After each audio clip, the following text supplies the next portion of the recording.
welcome to All Things Green. I'm Shelby here with my co-host Anton to discuss a variety of topics from across the sustainability universe. Anton, how are you today? I'm doing wonderfully. I'm glad to hear that. I do think that you've dried off a little. When you got here today, you were a little damp. Yes, I biked in the rain. Mm-hmm. Biking never stops, I guess. Yeah, tell me more about that. Have you been a bike commuter for a while? Yeah, I have been. Ever since I moved to the city of Cleveland, things have just been closer, and I've been just trying to drive less. I think that's great. Do you Thank live close enough that that's like an easy bike for you, or? I really I hauled it. I really busted my butt today, and I got here in 20 minutes, which was actually record time. So that's great. I probably should get a bike, but I have to admit that I kind of didn't really learn to ride one as a kid. Like, a little bit. I know. Does that feel wild? I'm 29 years old and I basically can't ride a bike. I can get on it, but I do feel like I look like a newborn gazelle who's like still learning how to like walk on their legs. But I know that it'd be like a greener way for me to commute. And I'm moving into the city. I live kind of in like a really, really outer ring suburb right now. Yeah. But maybe that's something you can teach me along the way. 100%. How to be a competent bike commuter. Birds and biking, it's the best thing. You just go down that towpath, the metro parks. Mm-hmm. It's just a lot of fun, you know? Well, I've been doing a lot of walking on the towpath, and maybe there's a way that I can be just a on-foot commuter. But when it rains, it also makes me think about a segment that we did a while ago about your garden and your rain barrels. So I just wanted to check in on how they're doing and how your native plants are doing. Yeah, they're all good. We have the rain barrels that are kind of filling up a little bit. Mm-hmm. If people know from last episodes, I have rain barrels that my downspouts flow into. When those rain barrels actually fill up, I have like a little diverter that puts it back into the downspout so that I don't have just like a mess of water near the foundation of my home. So it's kind of like a backup if it gets too rainy. I love that. Well, if you had too much water going on, that might be an environmental violation, which is a pretty bad segue to our first segment, I think. Are you ready to get into it today? I would love to. Okay, so I have to say right off the bat that this first segment is going to start as like a little bit of a bummer, but I need you to just hold on to the end because I think it's going to get better. Does that feel okay? Yeah, I can do that. Okay, so my first story comes from Inside Climate News in conjunction with reporting from the Texas Tribune. Have you ever heard of the Texas Tribune before? I haven't. You know, I lived in Texas for 5 years. Yeah. Loved it. And the Texas Tribune is like this wonderful nonprofit news source. Oh, it's nonprofit. That's pretty cool. Yeah, they're really cool. I went to their conference a couple of times down there, and they bring in such a variety of different kinds of statewide, sort of really locally driven news. So I love to see that they partnered with Inside Climate News. We use Inside Climate a lot because they do global news stories, but I liked the local focus there. I love a local reporting outlet. Me too. Yeah. So this story comes from both those news sources, and they were covering the introduction of Senate Bill 471 in the Texas Senate by a Republican senator called Drew Springer. Okay. He's from a really small town in the northernmost part of Texas, like north of Dallas, almost on the border with Oklahoma. Yeah. Anyone who's unfamiliar with Texas, this area is pretty rural. There's a lot of industry in those types of areas of Texas. It's not exactly West Texas, what we think of when we think of like oil and gas, but it is a more rural area, definitely outside of the major cities, not even like a suburb.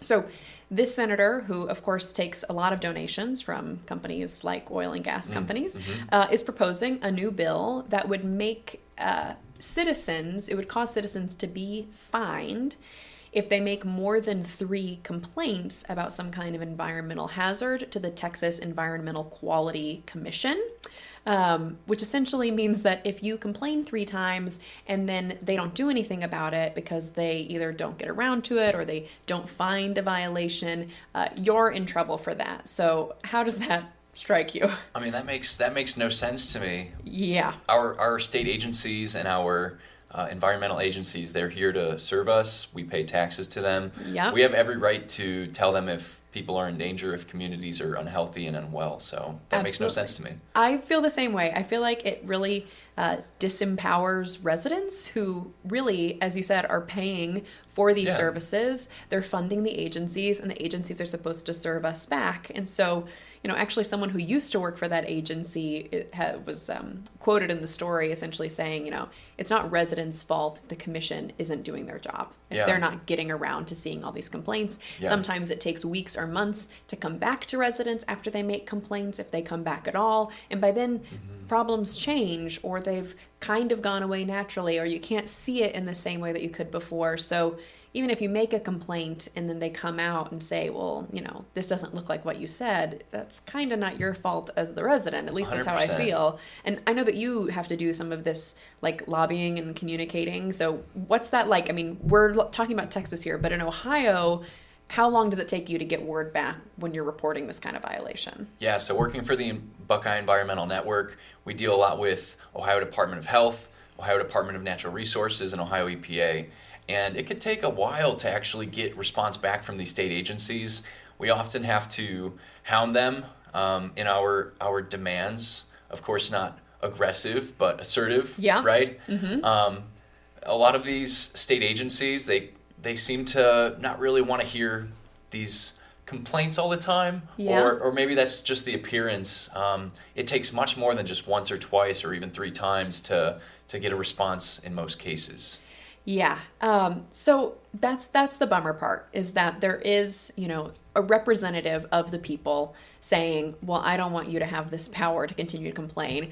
To put it into context, their side of the story is that residents are able to abuse the system. They quoted this woman who had reported in 28 times about the same issue. And I mean, my initial response to that is, wow, she must care a lot about this issue to have taken 28 times. I mean, you just said it takes your organization, which is built by professionals, and people are being paid to do this work, lots of effort to get through, whereas this is just a regular old citizen. I mean, can you imagine how hard that must be? Yeah. Expending that much energy, it's exhausting for a resident who just wants to make sure that they are healthy and that their community is well. If they're going to get fined after 3 times, I would just say get your neighbors together and get them to call too. Start almost like a community group or like a grassroots type of organizing to make sure that this gets pushed through and that you're not ignored. Yeah, I mean, we said we'd start with a bummer and then it would get better, so you totally took it that direction. Like, what's the climate optimism that we're going for? So yeah, you talked about organizing, but we also talked about the fact that residents aren't always as well resourced as an organization like Buckeye Environmental Network. But I know Texas isn't your focus, but do you know, like, does your organization help communities rally and organize in that way so that maybe we know that's a model Texas can build on? Yeah, 100%. I hope that there is like a similar organization in Texas. We as the Buckeye Environmental Network, also known as BEN, I could just refer to it as BEN. Oh, I love that. BEN trains community members, people who are interested or maybe just upset and frustrated. We train them on how to talk to state agencies, how to talk to their council people, go to public meetings, and present a case and a way forward so that their community is kept safe. I love that. Yeah. In Belmont County, Ohio in specific, there was a toxic radioactive waste facility, and some of the waste was getting tracked outside the facility. So we actually worked with members of a local bike shop that wanted to make sure that their roads were safe, and the rest is history. I love that. So it sounds like when we're talking about solutions, residents can always make sure they're registered to vote, contact their representatives on their own. Those are both real things that you can do, but it's even more powerful when people come together. Yes. So we will try to do a little research and see if there's anything like this in Texas that maybe people can call on. Yeah. Also, just a reminder that this hasn't passed yet. So just because something has been presented on the Senate floor doesn't mean that it's going to pass. So it's a great time for Texans to be contacting their representatives.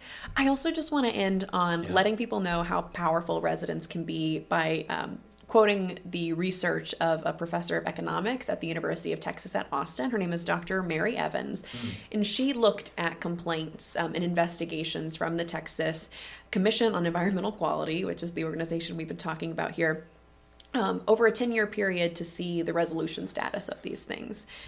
when a resident lodged a complaint, it was 4 times more likely to result in an investigation that found a violation than something that the commission found on their own or was reported by a business or by really any other entity. That's encouraging. I think so too. Residents are noticing things because they live there. They're a part of the community. They see the changes in real time and have a vested interest in it. So, yeah, there's hope here. This isn't a law. It's just a proposal. It doesn't mean it's not serious, but there's stuff to be done. So I'm glad you shared a little perspective on ways that people could do that. Yeah, 100%. And I'm really excited to get into our next article also. Yeah, me too. It's also about grassroots organizing.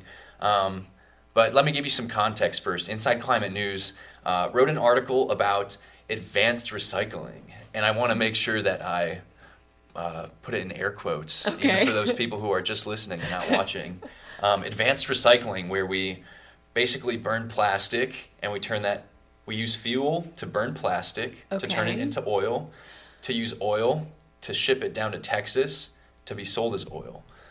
So that was a lot, but basically, this isn't advanced recycling at all. There's these plastic burning plants popping up all over Ohio in particular, but other places as well, where companies are greenwashing, saying that their plastic that they are burning and repurposing, turning it back into oil, is going to solve our plastic problem.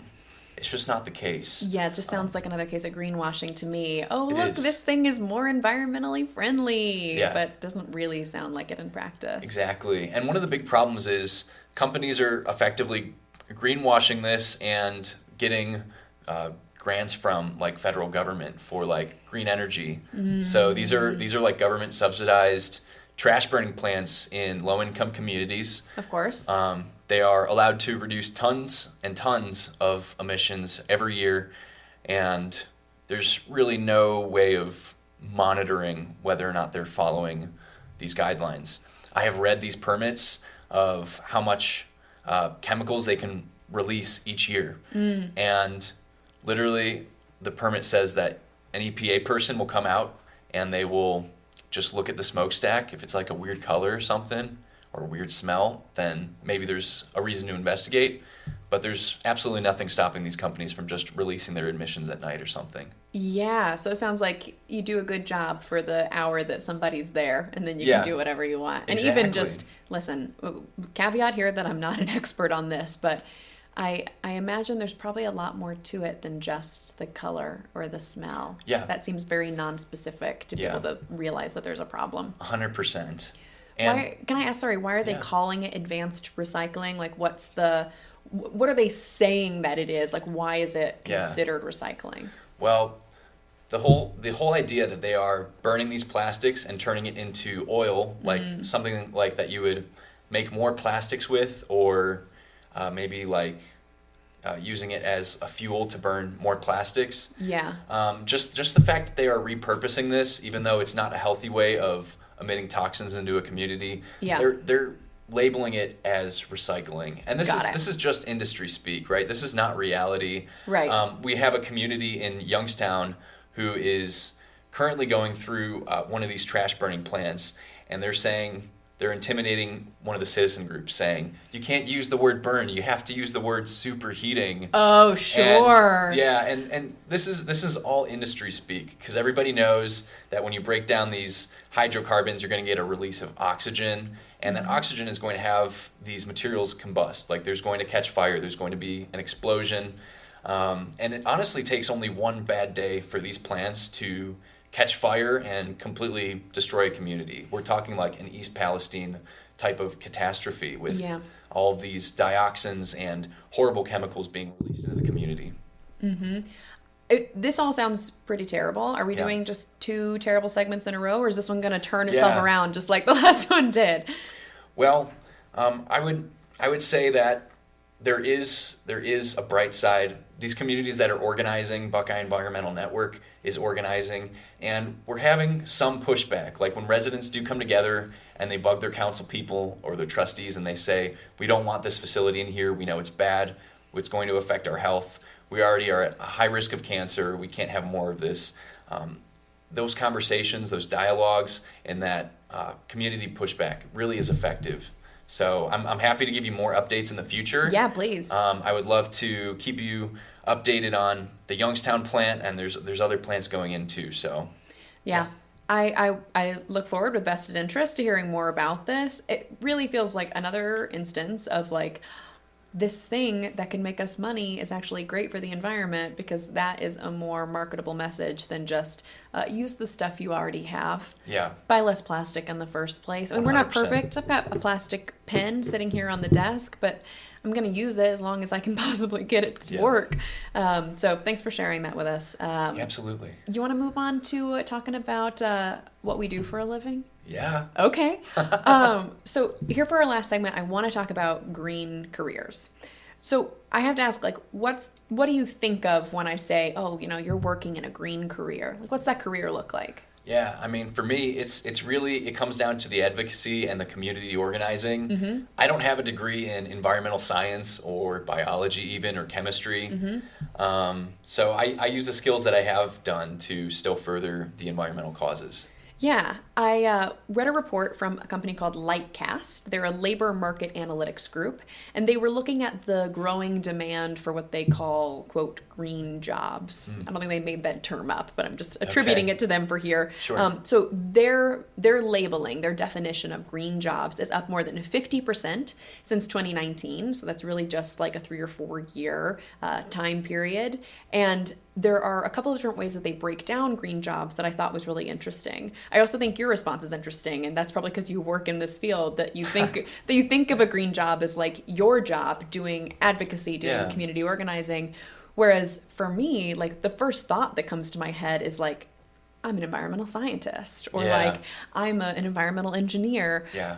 That's what I think of, like someone who has to have like crazy credentials. And I'm so glad those people exist, but not everybody's going to find themselves at home, 100%. In a hardcore science career or technology career.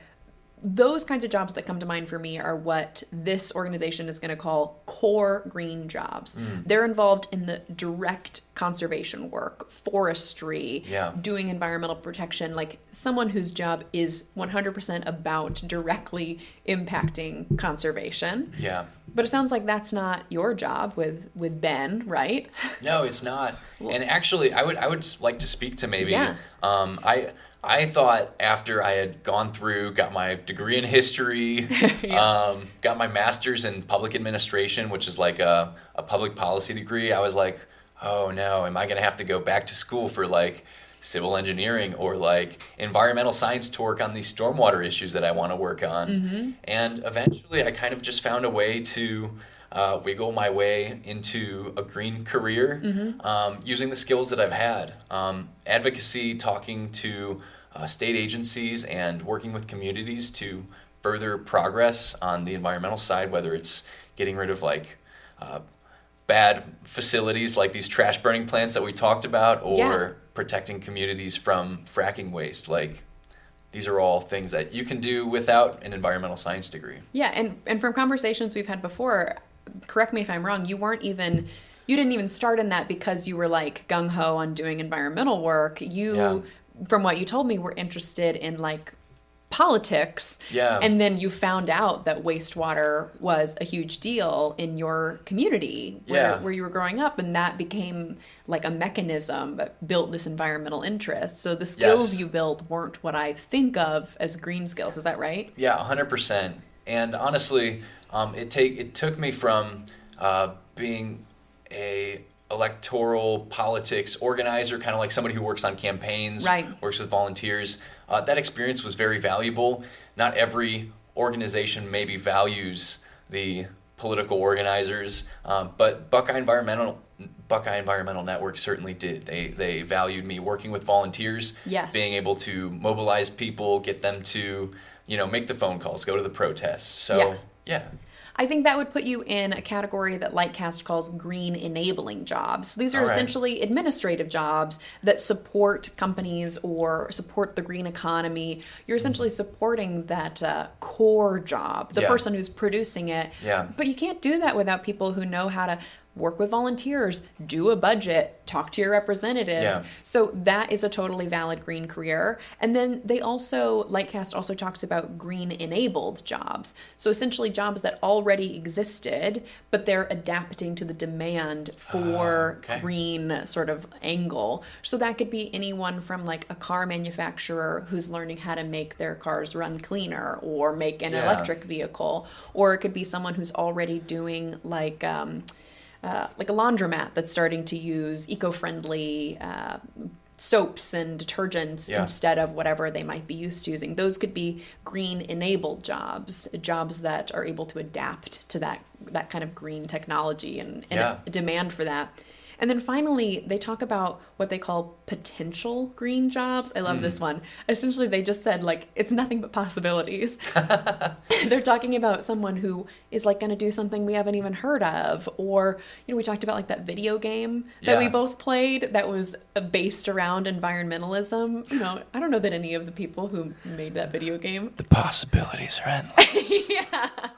You know, I don't know that anyone who made that video game was like, oh, I have a green job. But yeah, maybe they have a potential green job.